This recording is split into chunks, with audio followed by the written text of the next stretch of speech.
I'll say this and you get the mic to, but of course, if you were to do this in Washington, people would come. Yes. They'd say what they have to say and they'd leave. They leave. There's something about being here. First of all, it's hard to get to, and secondly, it's lovely. So for both those reasons, you know, you need to stay. You want to stay. Well, we better get started.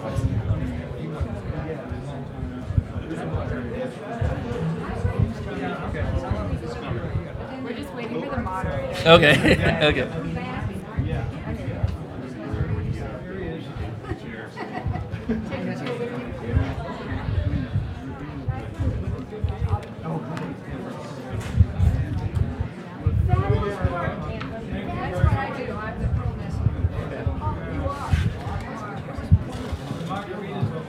I have two of those. I did too. And I checked out. I don't care about anything else. The Wilson thing for years. Next time I started in my house in Washington and margaritas.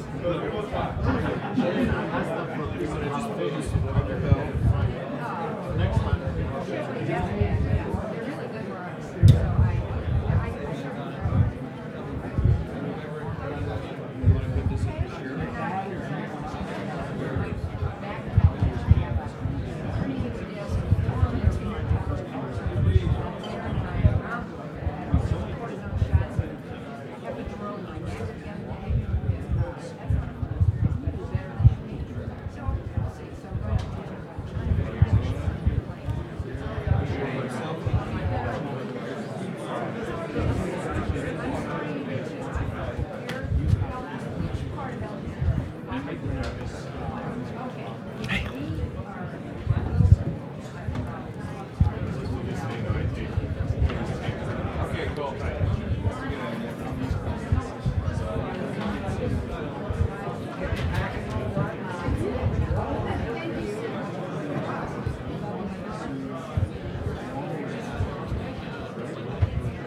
All right, everyone, if you could begin to make your way into the auditorium so we can stay on time.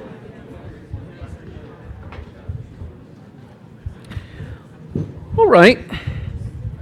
So, as I wrote in the program notes, it's summer again, but the winds of change in the Arab world have turned chilly.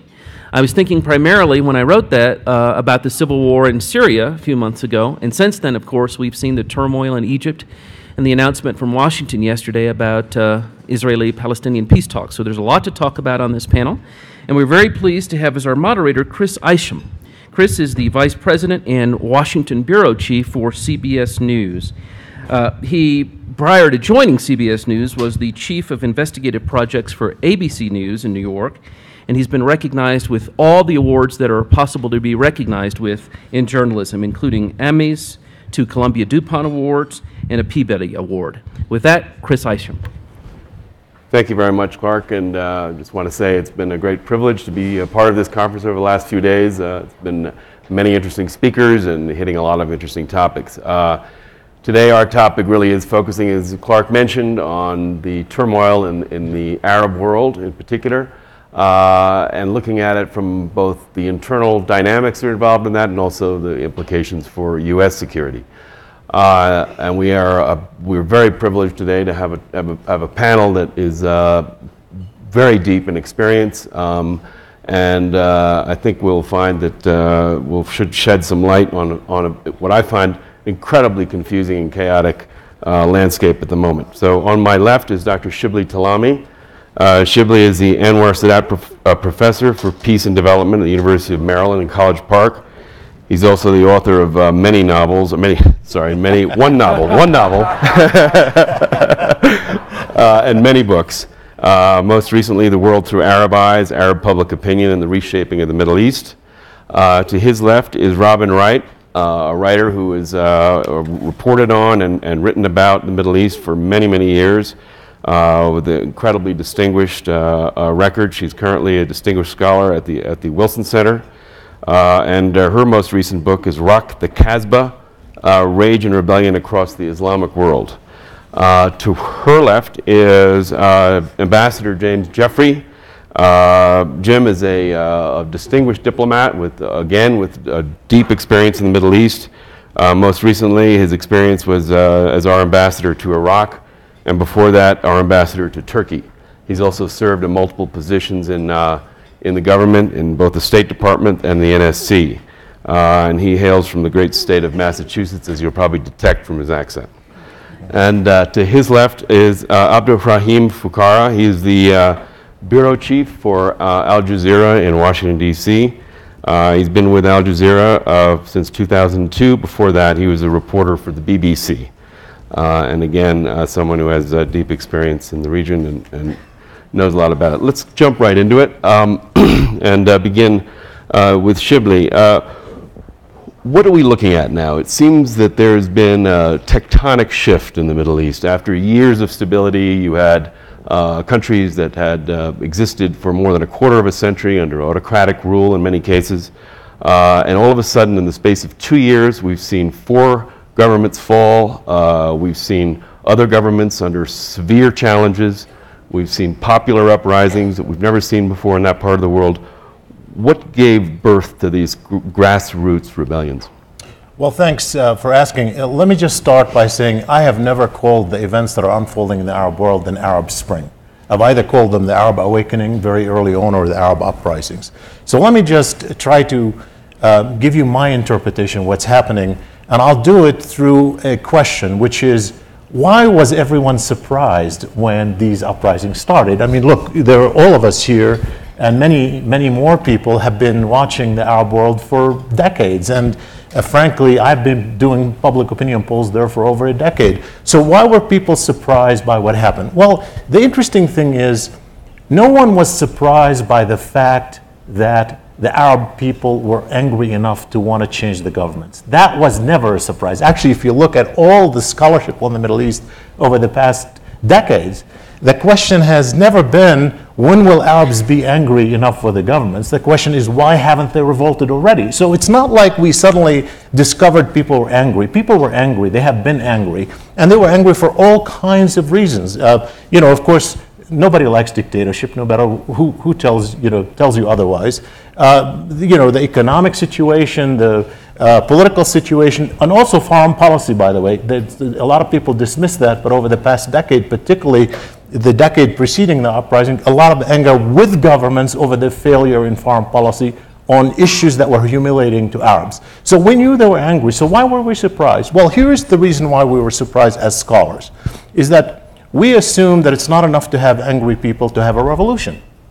You need to translate that anger into mass political mobilization to get millions or hundreds of thousands at least into the streets to make governments respond. And our assumption was that in order to do that, you need one of two things. You need to have political organization and social organization that are capable of mobilizing people, and you need to have charismatic leadership. Of course, government understood that. And so government chopped heads, they disallowed political opposition, they've watched every social organization, so they've done all of that. And so we figured, well, where's it going to come from? And lo and behold, you start with a revolution in Tunisia and in Egypt with mass political mobilization to the street without the initial need for political organization or charismatic leadership. Later they joined. But it happened without. So why does it happen? So why do we have a revolution in 2010 or 2011, but we didn't have it in 2005 or 1995? There were a lot of anger during those years. And I think you have to say that one of the critical issues that enabled mass political mobilization without political organization is the information revolution. You can't really understand that early mobilization in Tunisia and Egypt without understanding this incredible information revolution that has come together in a way very rapidly, by the way. We knew that the satellite television has expanded, particularly with Al Jazeera, over the past decade and a half, transformed information. Governments had no monopoly anymore over information. But just in the 5 years preceding the revolution in Tunisia, the expansion of the internet and social media has been incredible. I do public opinion polls in the Arab world, And I've traced the use of the media, both the satellite television, internet media, social media. 5 years before the events in Tunisia, I didn't have enough in my sample of 4,000 people, enough internet users or people who rely on the internet and social media for information to be able to do statistical analysis. It happened so rapidly. So I think the deciding critical factor was certainly this information revolution. Now, what does it mean? So what do we have? So what did that lead to? Well, let me give you my interpretation. I think the most important and profound, I would say, impact has been the empowerment of the individual in the Arab world. And I think that is the revolutionary thing that's taken place. It is, we have empowered individuals in the Arab world on a scale that we have never witnessed before. And that empowerment is enabled by an information revolution that is only expanding and it's never going backward. And therefore, this is not an episodic change, it is a lasting change. It is a revolutionary time, even if we don't call what happened in Egypt a revolution or in Tunisia a revolution. It is a revolutionary time, and it is only expanding, and there is no way back. Now, the problem, of course, for us is that that empowerment of the individual that is now with us, and we see it, look at Cairo, to 2.5 years of people, hundreds of thousands, millions packing the streets and not getting tired, despite all of the challenges. So look at what's happening in Syria or other places. The problem is that public empowerment is not the end of politics. It is the beginning of new politics. Public opinion is never the only factor in politics, not even in mature democracy. Look at our country, where we've got bureaucracy, and we've got institutions, and we've got the rich and the poor, and we've got disproportionate distribution of wealth and power. Well, they have it all in the Arab world. So the fact that you have an empowered public, number one, doesn't mean all the other sources of power disappear. They're all going to try to learn. So you're going to have the military in Egypt, and you're going to have the bureaucracies, and you're going to have the rich people, and they're all going to try to figure out how to deal with this new element, which is public empowerment. Number two, an empowered public doesn't mean a unified public. So you get empowerment in Egypt. Who do you get empowered? You've got the Salafis, the ultra-Orthodox Salafis. Let me bring Abderrahim on this. Abderrahim, as Shibley said, that there has been an empowerment, but it has empowered many, many different voices that perhaps we weren't hearing before. What do you think the key elements to that are, and why are they seen to be so dissonant and so conflicting? Let me, first of all, very quickly go back to the issue of why it happened when it did, because to me the real question is why it hadn't happened earlier. Shibley hails from a different part of, we both consider ourselves Arab. He hails from the Middle East, I hail from North Africa. Half of the population of the Arab world is actually in Africa. It's really strange that beginning with the end of apartheid in South Africa, Sub-Saharan Africa had gone on a democratic march for over a decade. North Africa and the rest of the Arab world remained insulated from that. Now, one very important reason that Shibley didn't touch on is the collapse of the wall of fear. And I think that the collapse of the wall of fear harks back on some level to what happened in Iraq. Ironically, Hosni Mubarak had warned the Bush administration that if they invaded Iraq in 2003, they were gonna open the gates of hell. And they did. And they opened the gates of hell in hindsight for Mubarak as well. I think that iconic image of Saddam being pulled out of a hole did something to the dynamic between the ruler and the ruled in the Arab world. And the Tunisians, when they started demonstrating against Ben Ali, they didn't know that Ben Ali was gonna flee. We all thought it was just going to be a demonstration and he was going to deal with it the way he dealt with demonstrations in the past about bread and jobs. But the moment he fled, people realized that we're onto something here. And the spot moved on to Egypt. I agree, everyone is being empowered now in the Arab world. Just on a cautionary tale, I think it's really dangerous to see what's happening in the Arab world as being specifically about the Arab world. Hillary Clinton, before Tunisia happened, was traveling through the Arab world, through the Gulf specifically, warning the rulers of the region that there is this mass of young people that had concerns that had to be dealt with. And you have to see this in its global context. Soon after Egypt, where did the protests go? Of all places, they went to Israel. And then from Israel, they came to America. And more recently, we've had protests in Turkey, in Brazil. So what's happening in the Arab world, I think, is part of something very global. People are feeling frustrated, but at the same time, much more empowered than they did before Tunisia happened. Robin, tell us why you think, you've covered the Middle East for so many years. What do you think really precipitated this change? And do you think that the evolution as we've seen it over the last 2 years, and we've seen so much of the hope on the streets and the ideals that you see expressed by some of these particularly young people, and now we're watching that transform and descend in some cases into brutal civil wars we've seen in Syria, 2 military coups in Egypt. As the economist said, has the Arab Spring failed? What's happened? It's natural to follow on these two because I agree with much of what they've said. I think what we're seeing in this purgatory of the transition in the Middle East is a result of what I call Generation E.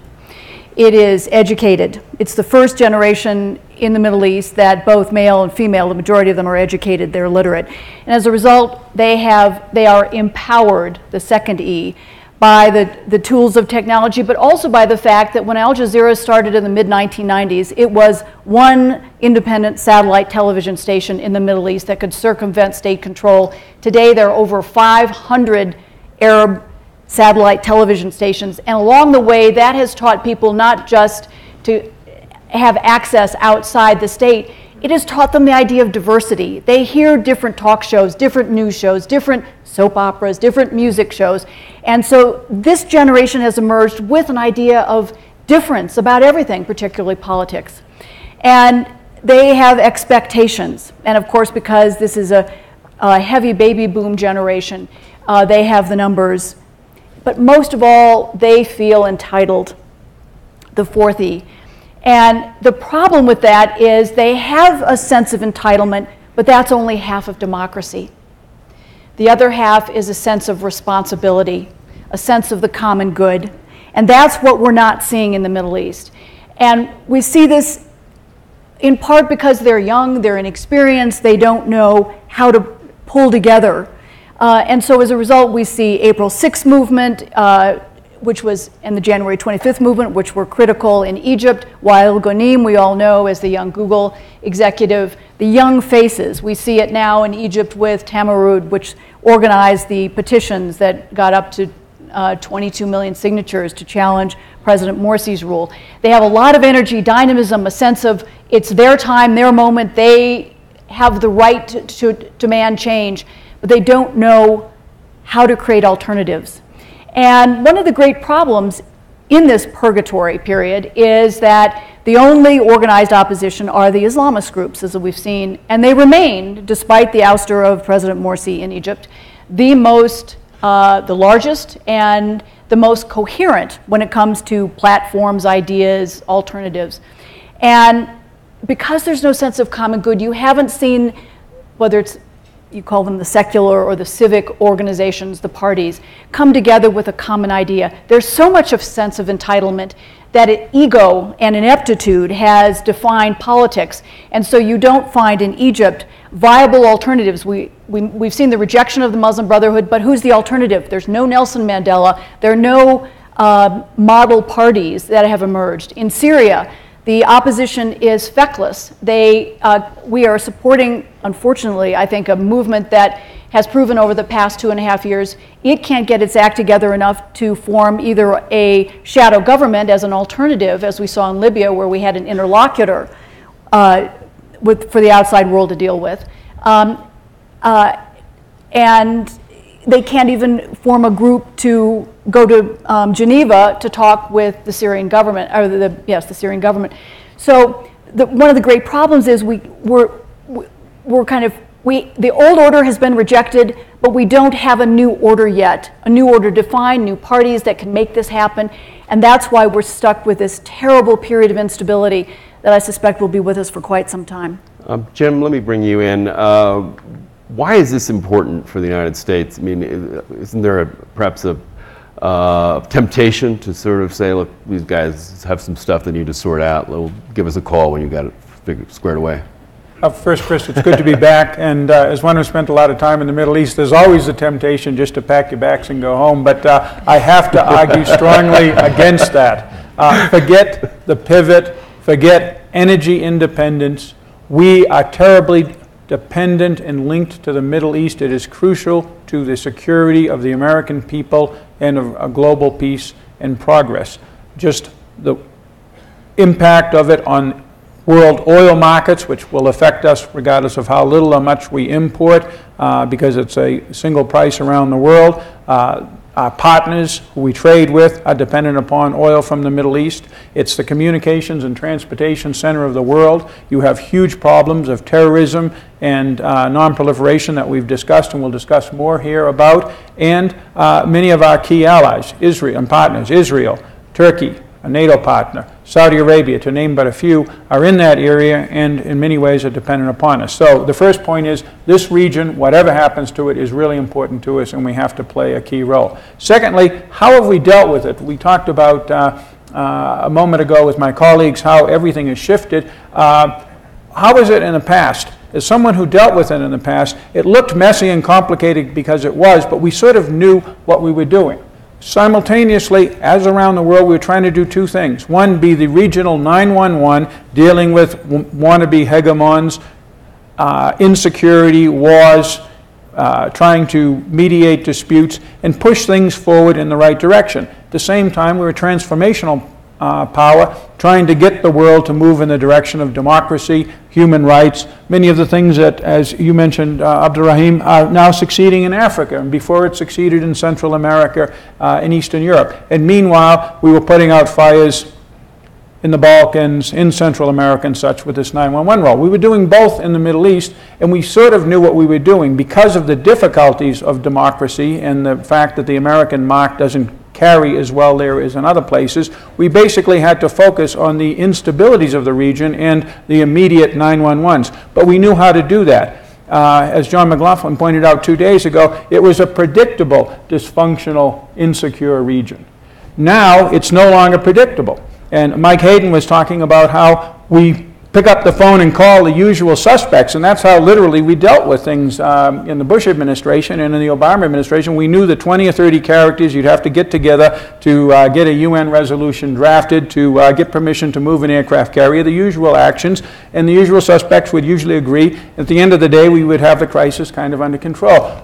We cannot do anything like this anymore. There are just not enough actors, and there is not enough stability in the region to form regional coalitions to deal with the two pressing problems, Iranian nuclear weapons and the Syrian crisis, let alone try to figure out what to do in Egypt. So our focus has to be, for the moment, not worrying too much about where this is going. We can be hopeful, but it is not clearly 1989 in Europe, in the Middle East, but focus on these specific crises, reassure our allies because they're very, very nervous about where we're going, whether we really care about the Middle East, and start taking these issues on one after the other. And we can perhaps talk about that later.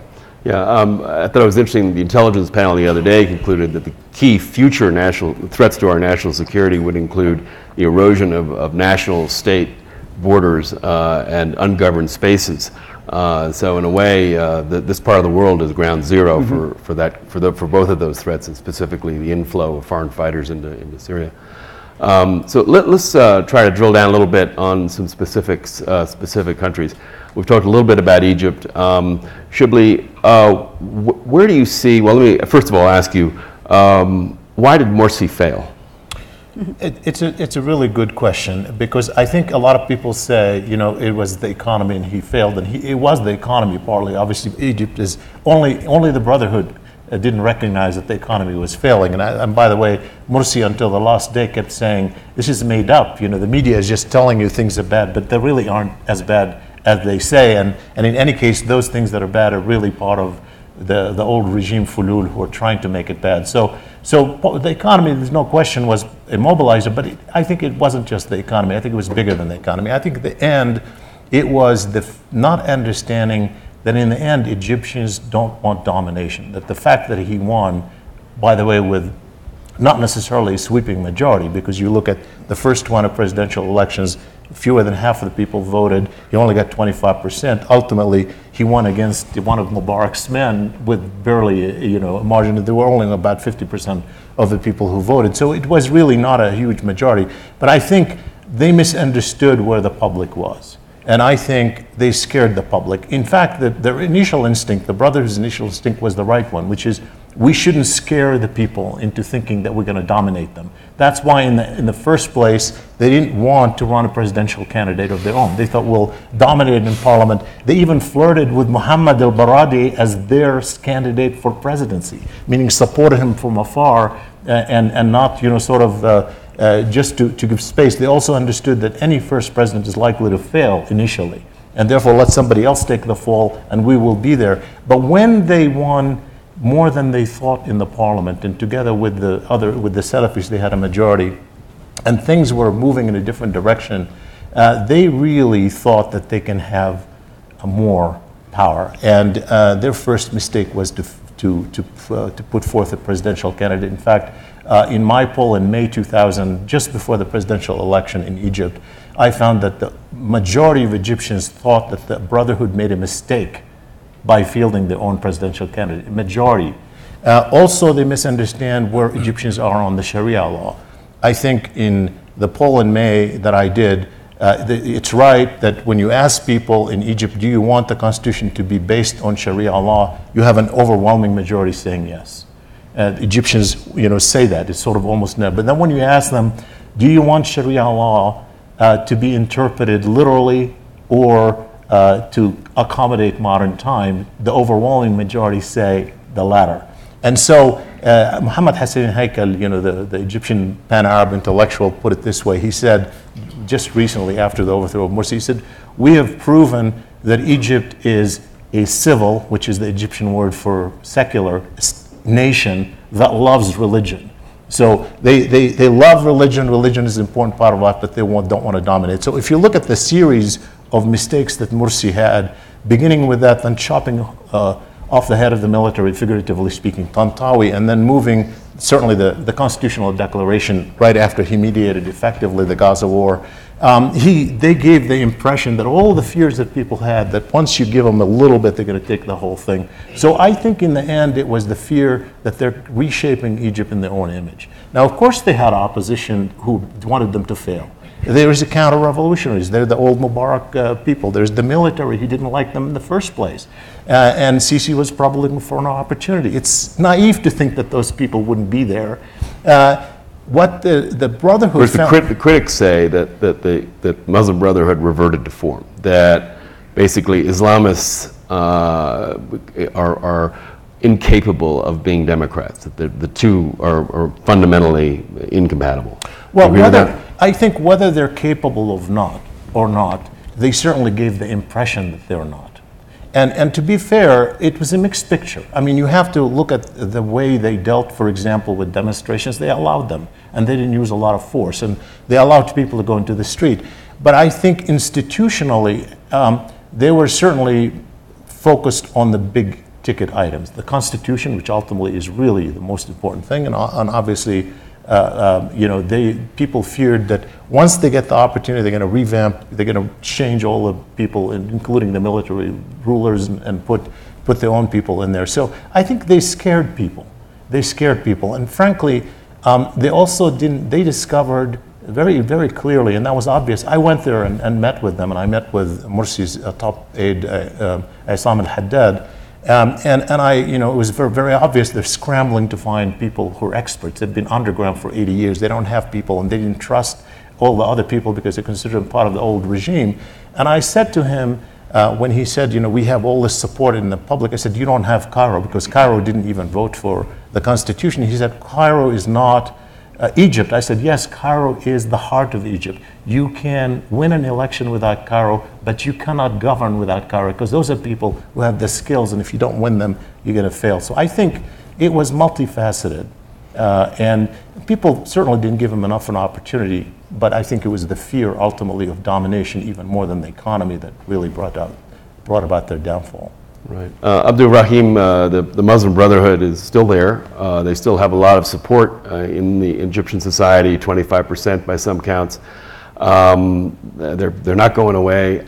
Where do you see the path forward in terms of reconciling with the Muslim Brotherhood and their supporters on the one hand, and the military and the Tamarud movement on the other? I mean, just based on what's happened over the last few days with the new government, and obviously the new government has Abdel Fattah al-Sisi behind it, we are already seeing cracks in that edifice. To what extent those cracks will actually widen enough for the whole edifice to crumble, or when that would happen, still not clear. But I don't think that the policy of them having been rallying for over 20 days now, if they sustain that, together with the internal disagreements within the government and its supporters, and Morsi, we still don't know where he's held and under what conditions. The rest of the leadership is still under arrest. I don't think this bodes well for the military to be able to keep it together the way that they had designed it before the coup, or revolutionary coup, or popular coup, whatever you want to call it. So my sense is that, and this goes back to the issue of the empowerment. Egyptians feel so empowered now that they feel they can do almost anything. They can get rid of almost any president. They can change almost any political formation or combination. My sense, I'm already hearing people who had supported what happened on the 3rd of July, I'm already hearing them criticizing the army for human rights practices since then. And I think that's very significant. I do not think that we'll have a repeat of what happened in Venezuela when Chavez was deposed. I don't think Morsi will be reinstated. But I think the Muslim Brotherhood and those who sympathize with the Muslim Brotherhood, and that is a very important factor, it's the people who sympathize with the Muslim Brotherhood, they feel that they still have enough history on their side to be able to impose some other way of dealing with the situation in Egypt, especially in light of what's happening in the Sinai now, jihadi groups threatening not just the Egyptians, threatening neighbors across the border, such as the Israelis and so on. So the way the military have designed it so far, I do not see how they could sustain it long term. And just, if you'd allow me, just one quick addition to what Shibley said. I think the problem with the Muslim Brotherhood is that they set up themselves for this, but they also had others set them up for it. I think if they'd got the economy right under Morsi during years of mismanaged economic policy under Mubarak, and then the 2 years that followed the fall of Mubarak, the total economic and social chaos that ensued, you were never going to get Morsi to be able to deal with that effectively. But if he had done so in an ideal world, I think Egypt would have been in a different place. People would have accepted a certain degree of authoritarianism. But now they ended up with authoritarianism and a bad economy. It was just too much. The other side of that coin, if I may, just for a minute on that, is that, yes, if Morsi had given the impression that he was a national president and was able to win a lot of the liberals and everybody else and inspire people, people would have been a little more patient than just a year with the economy. Because I think so the two are really centrally connected. Yeah, I had a lot of people who initially said, Lord have Morsi. Yeah. The Lord turned out to be called Sisi in the end. Jim, the U.S. seems to have been very reactive in this story. President was somewhat late to the party in terms of realizing that Mubarak had to go, and then was quiet when Morsi started to assert his power in certain ways, were anti-democratic. and of course recently not quite sure how to react to the coup. What could we have done better? We also managed to have pissed everybody off. I mean, we've got both the Muslim Brotherhood now and the Tamarud movement are, you know, I've got running around with posters with X's on our ambassador and President Obama, and so we managed to make ourselves totally unpopular with everybody. What could we have done better? Probably not too much. I think that, again, the emphasis on we're going to Asia, we're ending our wars, we're kind of tired of the Middle East, hasn't helped, and it has an impact in our own bureaucracy and our own way that we look at these problems. Nonetheless, the underlying problem, again, comes with the potential, in this case real, contradiction between our daily 911 responsibilities, where we really need Egypt to get those aircraft carriers to the head of the queue, to get overflights, to get the Israeli peace still healthy, et cetera, et cetera, et cetera, and our hope that this region will democratize, as have others, including now in the last 10 years, much of Africa. And it has been falling behind, and the Obama administration came in with great hopes that there would be a way, that was much of the speech in Cairo, to work with that region to move it forward.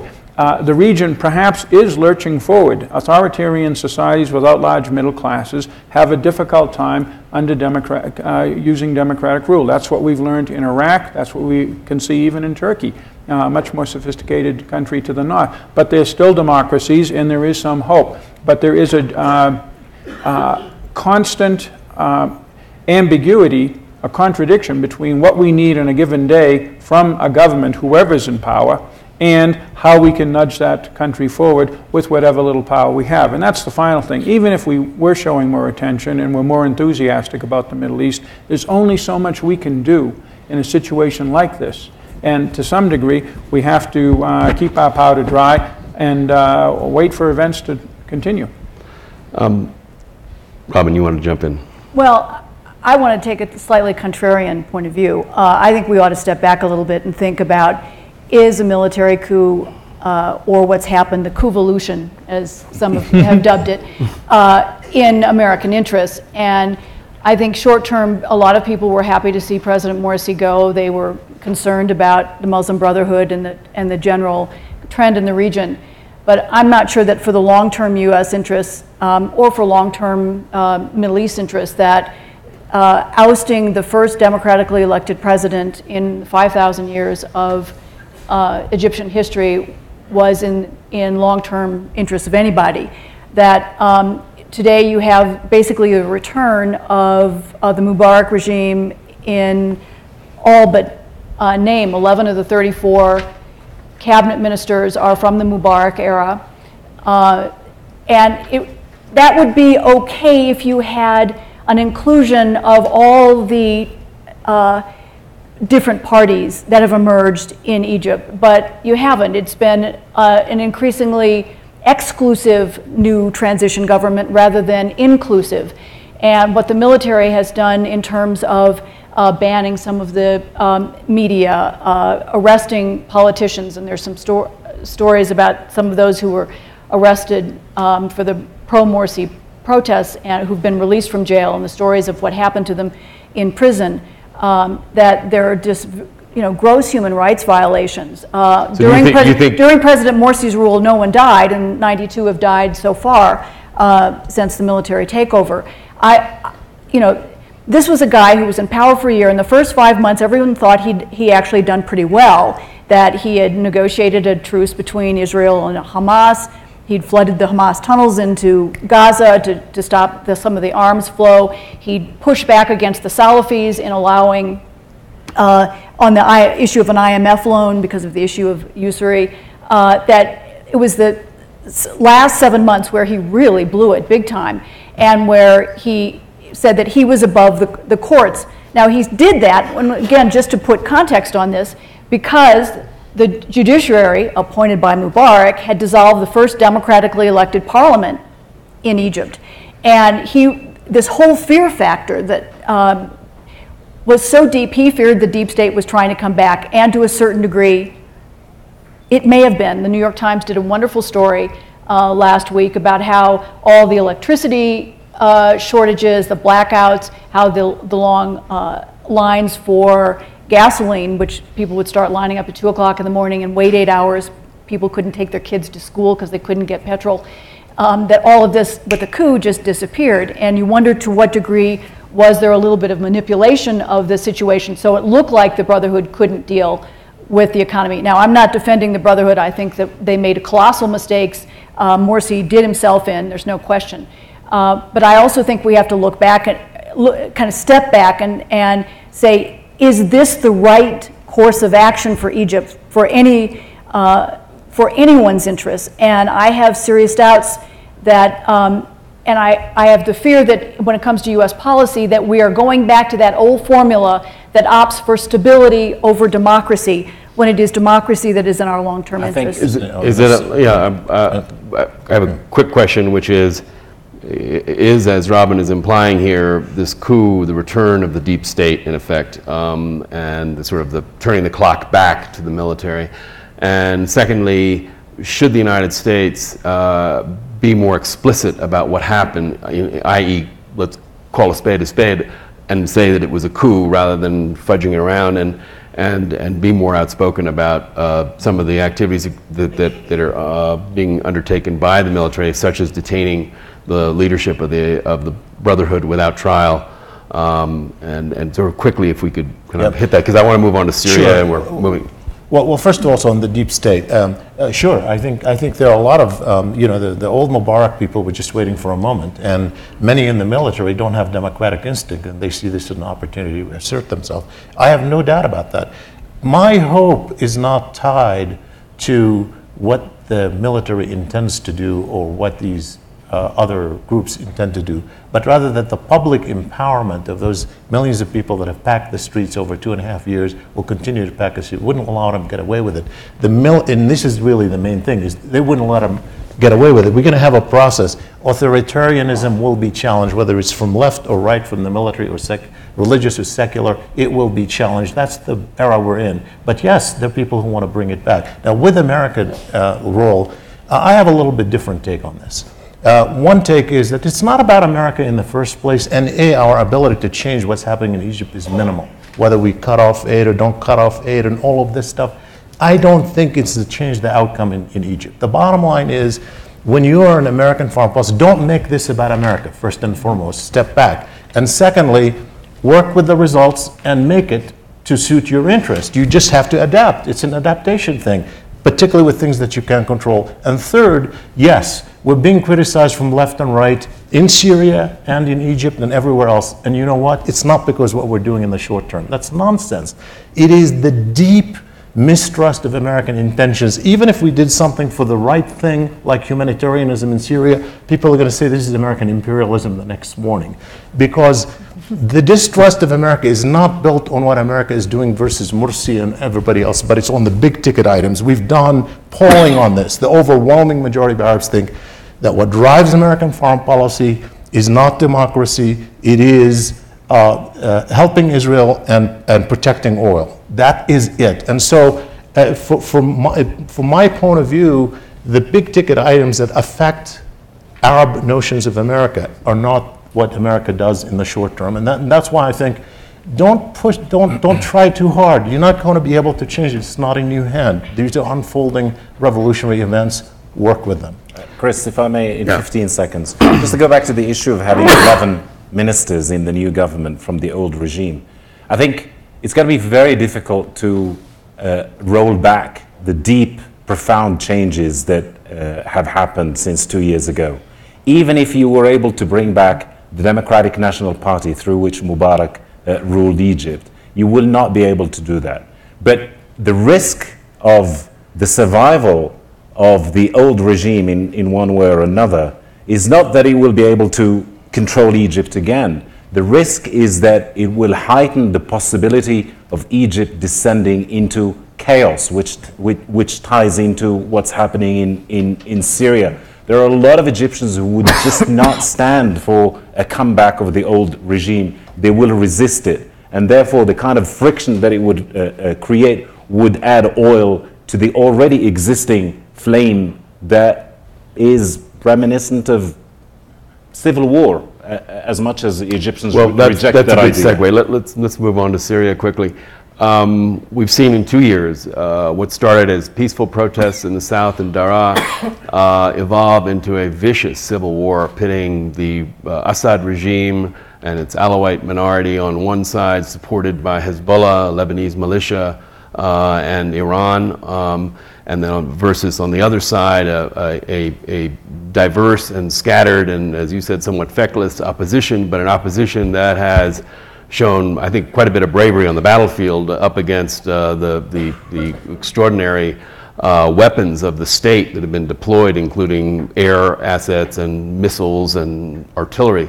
So you've got now a standoff with perhaps the Assad regime having the upper hand, but the state virtually no longer exists as such.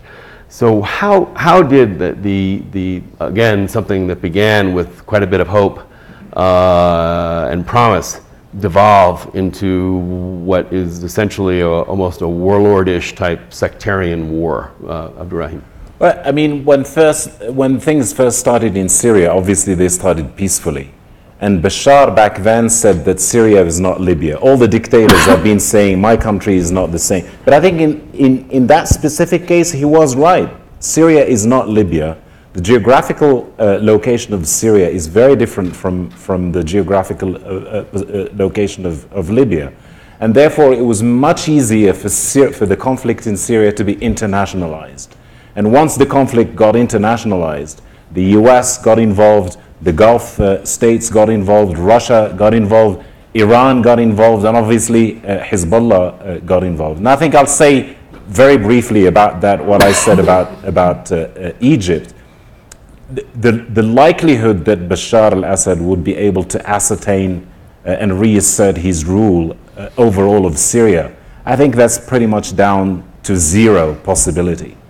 But even if you had Syria partitioned, or for, let's say, a period of 10 years before he's finally toppled, as Dempsey's prediction is that he may last another 10 years, even if he did, the likelihood that anybody could bring Syria under control, bring it back to some sort of stability, I think is almost non-existent.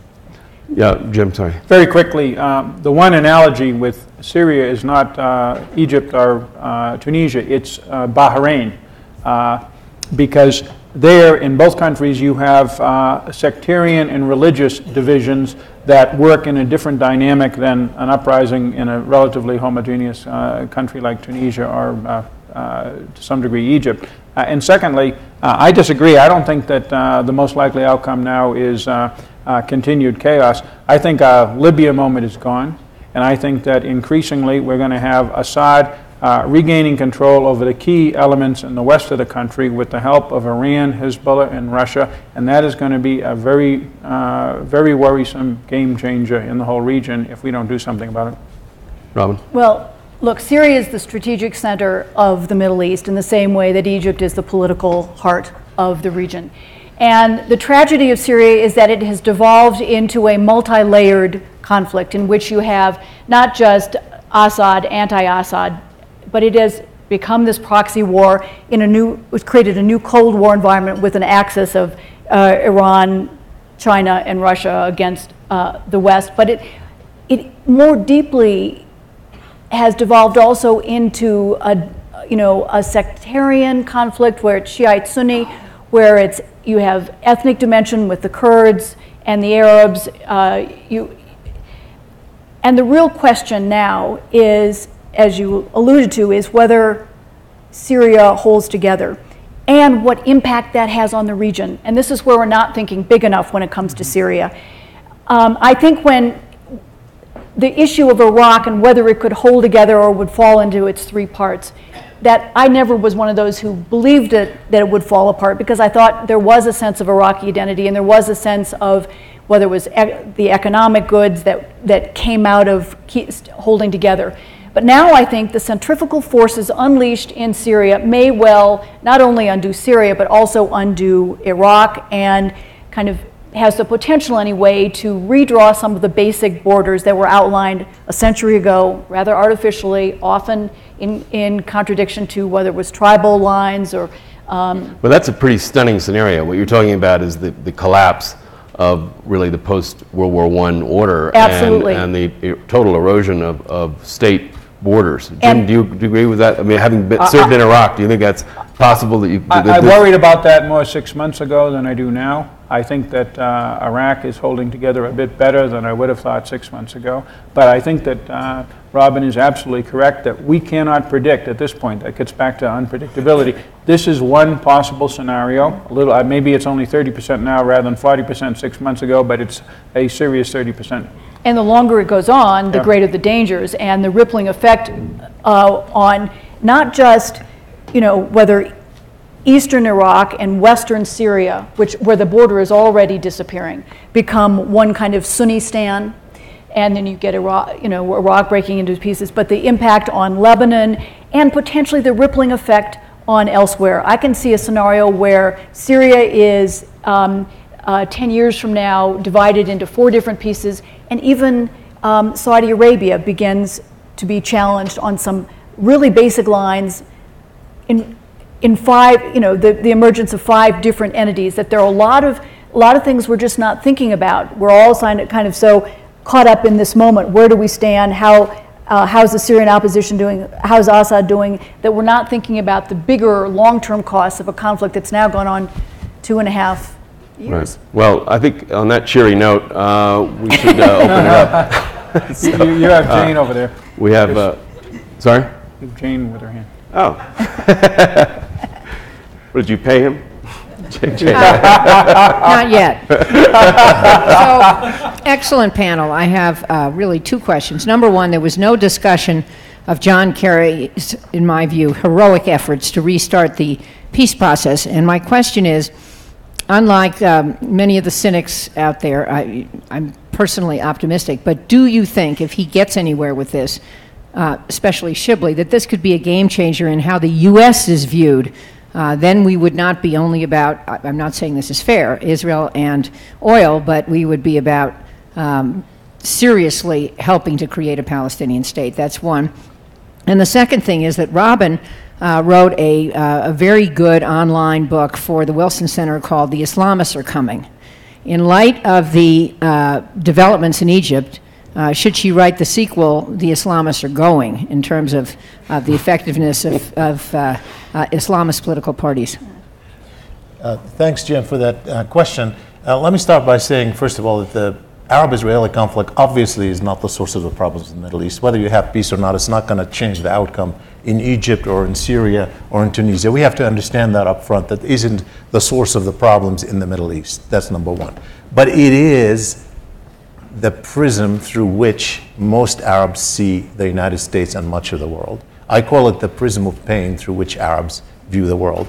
In all of the polling that we've done over the past decade, when you evaluate Arab perceptions of the United States, no issue has a bearing on their attitudes toward the U.S. than this one. And there are 3 reasons for that, and let me give them very quickly. The first one is in some ways a success of American foreign policy. It might seem strange, we haven't had many successes in the Middle East, but over the past 2 decades, our motto has been, from the White House to members of Congress, there shall be no light between the United States and Israel. There shall be no light between the United States and Israel. Well, guess what? Arabs don't see a light between the United States and Israel. So whenever they're angry with Israel, they're angry with the United States. And when you ask them to identify the 2 biggest threats to them, they first identify Israel, and second they identify the United States, and Iran is far, far behind. So that prism is there. Second, I think if you ask me, we didn't talk about that so much, but of course, people in the Arab world want freedom, and they want economic welfare, and they want choices, but above all, they packed it in one word, and that's dignity. Dignity in their relations with other citizens, dignity in relation with the rulers, dignity in relation to the outside world.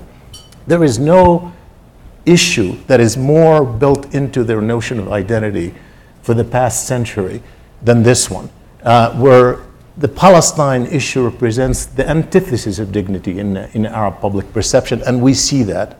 We see that over. And the third is strategic, and we don't quite understand that. If you don't have Arab-Israeli peace, the Israelis are going to be inherently insecure. You know, it's a country of 8 million facing 350 million people, so they define their security as having strategic and qualitative superiority over any combination of Arab states. And on that, we support them. The U.S. says, from the White House to Congress, we will continue to give Israel the aid necessary to maintain, quote, its qualitative superiority, and Arabs will be denied. Looked at from the point of view of 350 million Arabs who are seeking to have their perceived role in the world, that looks like they're acquiescing in a country of 8 million having dominance over them and being denied what it has. That shapes, for example, their attitudes on Iran. Why is it that most of them in the public oppose pressure on Iran on its nuclear program? They don't like Iran. So why is it that they don't want the international community to pressure Iran to stop its nuclear program? Because they say, well, why does Israel have it? So yes, I think if we address that issue, it will change the nature of the relationship between the United States and the Arab world. It wouldn't solve the problems in these countries, but will take away the fact that today we witness in Egypt and Syria and everywhere else that everyone will use the U.S. as the source of attack because of this mistrust that's very deep. Now, I don't know whether the diplomacy will get somewhere. That's a separate issue. I'm not going to talk about that, obviously, but I think the fact that this is a priority issue for the administration is the right thing. I just hope that they don't do it half-heartedly like they did last term and fail. That would be a bigger disaster than not trying at all. Okay, Robin, just very quickly, because we've got to get to some other questions. Are the Islamists going? No. I mean, the most energetic force in the region is still the Islamic parties, and the ouster of Mohammed Morsi is not going to mark the end of the Muslim Brotherhood. Actually, there are some other interesting experiences in the region. You see in Tunisia, a place where the Islamic Party has worked in a troika with two other secular parties to create a government where the opposition has coalesced into an alternative party, and you're beginning to see some interesting dynamism that is evolving peacefully and not in confrontation. The thing that concerns me the most, frankly, is the emergence of the Salafis, who are ultra-conservatives, radical when it comes to the agenda of women, the role of Sharia in a constitution and so forth, and that they have become in many ways the kingmakers in Egypt already, when they had 25% of the votes in parliament, and now the interim government has to get their approval for things to be included, and that especially if the Muslim Brotherhood is banned, and you do have this sympathy or empathy among part of the population, even among those who are not members of the Muslim Brotherhood, when it comes to going to the polls, they may vote for the Salafis. And this is something that is not in our interest at all. The Salafis are the thing that scare me the most about the region, and that there may actually be some nostalgia down the road about the kind of relative moderation of the Muslim Brotherhood in comparison with the Salafis. Elise Labat. Elise Labott with CNN. Thank you. This has been an excellent panel. It looks as if U.S. policy towards all of these events and the upheaval in the region over the last several years has been really crisis-oriented, playing the cards we're dealt and try to do something with what we have at the time. But it doesn't really seem to have a strategic vision for the region, which I know you've all talked about. What do you think the U.S. strategic vision is? What should it be? And how can U.S. policy kind of further its national security interests when it's really doesn't seem to have a very thoughtful plan? Thank you. Yeah, the U.S. strategic vision, again, it's like strategic vision everywhere else in the world since World War II or even earlier, which is to keep the peace and support the growth of middle-class liberal societies that will produce democratic market economy countries that will join in a legally binding rule of law international system. And that's worked in most places for reasons we've talked about, from the role of the United States in the region to other historical and cultural regions, such as outlined in the UNDP study of 2002. This region has had a very difficult, not just the Arab portions of it, has had a very difficult time living up to, if you will, our vision of the region. So we have a problem because on a daily basis, our other mission, which is the 911, find enough friends and allies to gang up on whoever the problem child of the day is, Saddam, Ahmadinejad, Abel Nadal, Nasrallah, you name it. There's an endless group of these people who have come up over the last 30 years. So we're somewhat pulled in both directions because we have to respond to each fire. And our long-term vision isn't kicking in the way it did eventually kick in Central America, the way it has kicked in the Balkans. So we're kind of trying to figure out where we should go. Chris, if I may just very quickly add this. You know, the booklet that the forum has produced in the introduction, it lists some of the challenges that the United States faces. Obviously, Al-Qaeda at the top. And then at the bottom, it lists the rise of China. But another one I see in that part of the world is that an increasing number of Arabs see U.S. power as declining in the Middle East. And not only that, they see the Obama administration as being much more vested into the Pacific now than in the Middle East. That has implications. You already have the media sympathetic to Bashar al-Assad claiming victory and saying the United States has thrown in the tower. Vali Nasser at SAIS has just written a book called The Dispensable Nation, which is, I think, unfortunately, a way increasing number of people see the U.S. role out there. One more question, John McLaughlin. One observation and a question. About a year before the Soviet Union broke up, there was enough understanding that that was a possibility that the U.S. government formed a very secret group in the White House to think about what we would do in that event, how we would manage it. I wonder if there's even a 30% chance, as Jim suggested, that we could see the dissolution of, and as Robin talked about, the dissolution of the lines that were drawn by Churchill and his friends in 1919. The U.S. government now should have such a group thinking about what would we want those lines to be and how would we manage that situation. That's the observation. The question, leaving aside the possibility that that would happen, a group like that, how would those lines be withdrawn and who would redraw them? It wouldn't be a small group of British diplomats. Would it be done with blood and guns? How would that unfold? Take that scenario a step further. Robin, you want to draw the map? I've drawn the map. I actually have one I'm about to publish. I think there are a lot of ways this happens, and it happens in different places in different ways. In Libya, where I can see it falling into 2 or 3 places, it kind of falls back to old divisions, and it happens in part because the different sides can't get together, whether it's to write a constitution or to get beyond the control or influence of the militias, that it's kind of by disintegration. That in other places it is, there are a variety of ways of doing it: soft partition, hard partition, secession, federation that then becomes in Yemen. One of the interesting, I was in the Gulf a couple of months ago now and talked to a lot of the members of the National Dialogue who said the best case scenario is federation that includes South Yemen getting to vote on whether it secedes, and they would vote to secede. And then you see South Yemen becoming part of Saudi Arabia, which Saudi Arabia would like very much because that gives them access to the Arabian Sea and doesn't make them dependent on the Strait of Hormuz and the Gulf. That kind of diminishes the Iranian threat. That there are a lot of things, a lot of reasons that all of this is in the works, that we're going through a really interesting process of everybody in the region thinking about what's in my interest. You see, whether it's the Kurds in northern Iraq and northern Syria beginning to think about a common interest, that it's not necessarily the formation of a formal Kurdistan, but it is what becomes de facto.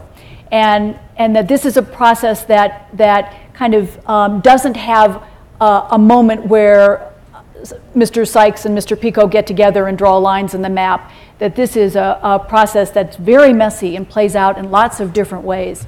Yeah, One comment. yeah, we got to wrap Yeah, this up. just, I would just say stay out of the business of drawing borders. Stay out of the business of drawing borders. Every superpower that tried to do that ended up with a bigger mess on their hand than before. Well, it's also a prescription for future wars and future conflicts over Undoubtedly. resources and whatnot. This has been, I think, a little bit like the Arab uprising. I feel like we're just beginning to get a handle on where this is all going. So I'm sorry we have to wrap this up, but I think it's been an excellent panel. Let's give them a good...